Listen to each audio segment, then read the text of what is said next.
1857 की जंग आज़ादी हुई मुसलमान गद्दारों की वजह से, मुसलमानों को शिकस्त हुई।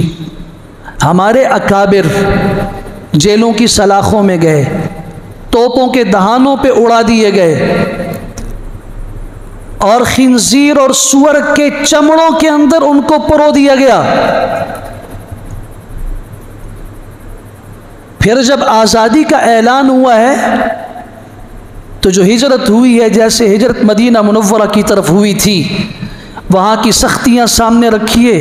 6 लाख मुसलमानों की लाशें वो इंडिया से, हिंदुस्तान से पाकिस्तान ट्रेन में तोहफतन भिजवाई गई। 7,000 वो औरतें हैं जिनकी तादाद मालूम है, जिन्होंने उन हिंदुओं और सिखों से अपनी इस्मत दरी को बचाने के लिए दरियाओं में छलांगे लगाई हैं। कभी तारीख़ जालंधर पढ़ो, जहां हिजरत करने वाली मुसलमान औरतों को बरहना करके उनकी अस्मत दरी की गई। आज़ादी के पीछे बहुत बड़ी कीमत चुकानी पड़ी है इस मुल्क को। मैं और आप तो यहां पैदा हो गए और इतने आज़ाद पैदा हो चुके हैं, इतने आज़ाद पैदा हो चुके हैं कि हमारी ज़बानों को अब दीन की भी लगाम नहीं है। हम दीन के मामले में भी आज़ाद हैं, जिसके जी में जो आता है वो दीन के मुताल्लिक़ भी कह देता है। एक बहुत बड़ा तबका कहता है उलमा ने क्या किया। अगर आप तहरीक आज़ादी से 1857 की जंग आज़ादी को निकाल दें, आपके पास सिवाय ख्वाबों के कुछ नहीं बचता।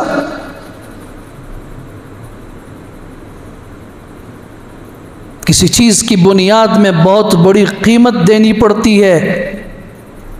उस नेमत का जो आज हमें हासिल है इस मुल्क की सूरत में, जो हमारे भाई फ़िलिस्तीन में हैं, मुसलमान हैं, हमसे बेहतर हैं, बैतुल मुक़द्दस जैसे कायबा अव्वल, क़िबला अव्वल के पड़ोसी हैं, अंबिया किराम की सरज़मीन से ताल्लुक़ रखने वाले हैं, अरब हैं। उन सारी निस्बतों के बावजूद आज वो आज़ाद नहीं है। एक सजदे के लिए उनको जो कीमत चुकानी पड़ती है, अल्लाह की कसम सोच नहीं सकते आप।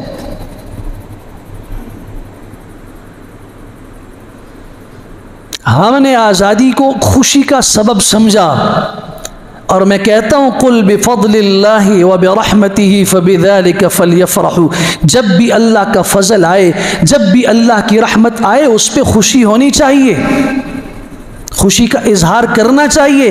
लेकिन खुशी हुजूर अक़दस सल्लल्लाहु अलैहि वसल्लम ने कैसे की है, हज़रात सहाबा किराम ने कैसे की है, मैं सिर्फ मुख्तसर हुजूर की ज़िंदगी के 3 बड़े फुतूहात के वाक़यात को ज़िक्र करके इशारतन समझाने की कोशिश करना चाहता हूँ कि हुजूर अक़दस सल्लल्लाहु अलैहि वसल्लम की ज़िंदगी में खुशी आई, आपने क्या किया।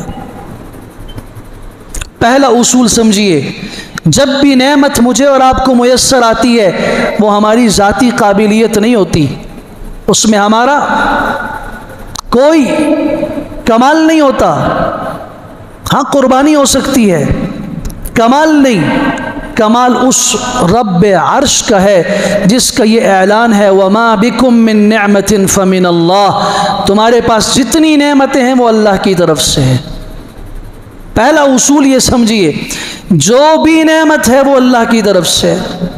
और दूसरा उसूल ये समझिए, मा इंदकुम यनफदु व मा इंदल्लाहि बाक़। तुम्हारे पास आज जो नेमत है कल को ख़त्म हो जाएगी, लेकिन जो अल्लाह के पास है वो ख़त्म नहीं होगा। हुजूर अक़दस सल्लल्लाहु अलैहि वसल्लम ने हिजरत फरमाई मदीना की तरफ। मक्का मुकर्रमा की ज़िंदगी सऊबतों में, मुश्किलों में गुजरी, उसका कुछ नमूना मैंने शुरू में ज़िक्र किया। हिजरत आपने फरमाई है, मदीना मुनव्वरा में पहली रियासत इस्लामी कायम हुई है जिसको रियासत मदीना कहा जाता था। पहली इस्लामी रियासत, और उसके क़याम की बुनियाद ला इलाहा इल्लल्लाह मुहम्मदुर रसूलुल्लाह थी। कोई मक्का से हिजरत करके आ रहा है, कोई हबशा की तरफ जाने वाले वहाँ से हिजरत करके आ रहे हैं, कोई अतराफ़ के इलाक़ों से आ रहे हैं। इन सब को लाने वाली चीज़ एक है, ला इलाहा इल्लल्लाहु मुहम्मदुर रसूलुल्लाह। इस कलमे ने इनको जमा किया एक जगह पर। यहाँ रियासत भी कायम हुई और अजीम क़ियादत भी मुयस्सर आई। रियासत भी अजीम, क़ियादत भी रसूल अकरम सल्लल्लाहु अलैहि वसल्लम की सूरत में। उससे बड़ा कोई कायद ना दुनिया में पहले आया ना बाद में आएगा।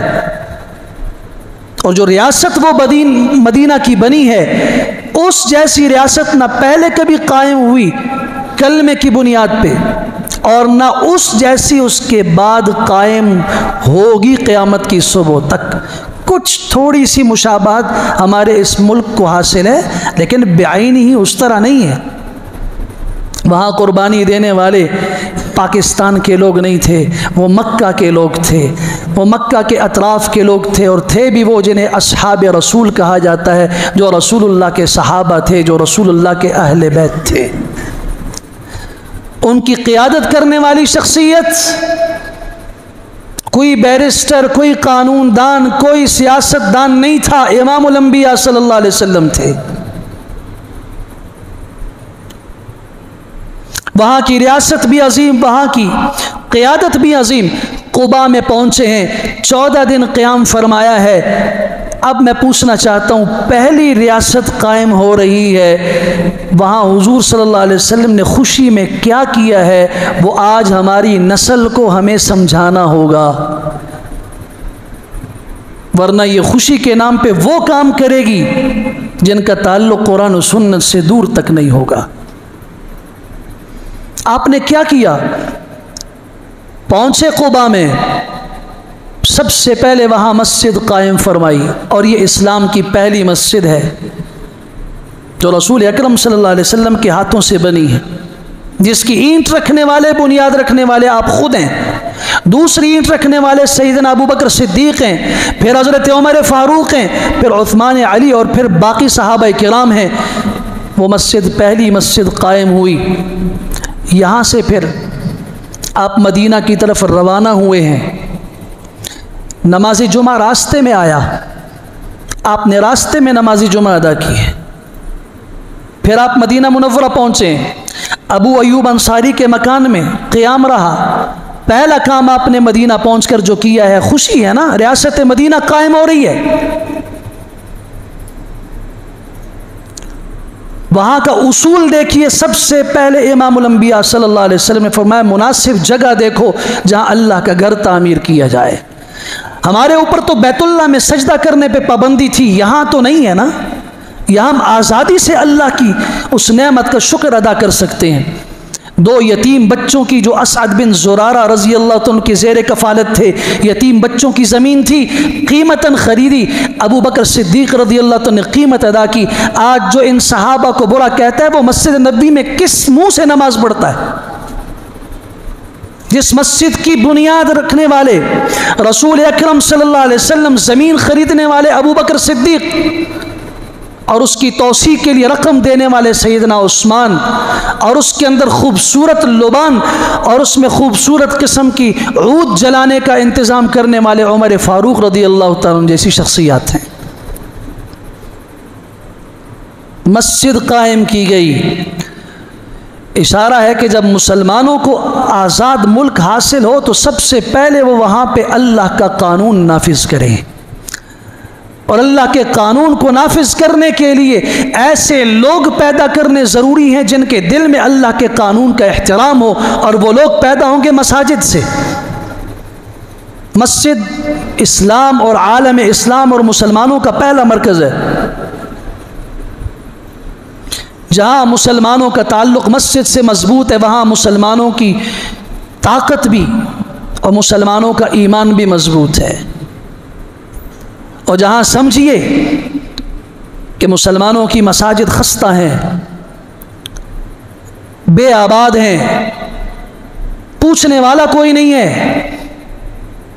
और आने वाला अगर आता भी है तो उस मुसाफिर की तरह आता है जो कभी गुजरते हुए किसी सहरा की गर्मी से बचने के लिए कुछ देर दरख्त के साए की ओट में बैठ के फिर चला जाता है, उसे कोई फिक्र नहीं कि ये अल्लाह का घर है, इसका कुछ ख्याल होना चाहिए, इसकी आबादी की मुझे फ़िक्र करनी चाहिए, इसकी तामीर से लेके इसकी सारी ज़रूरियात तक की मुझे फ़िक्र होनी चाहिए। जब ये नहीं होगा वहाँ समझ जाओ कि ईमान बुझने वाला है।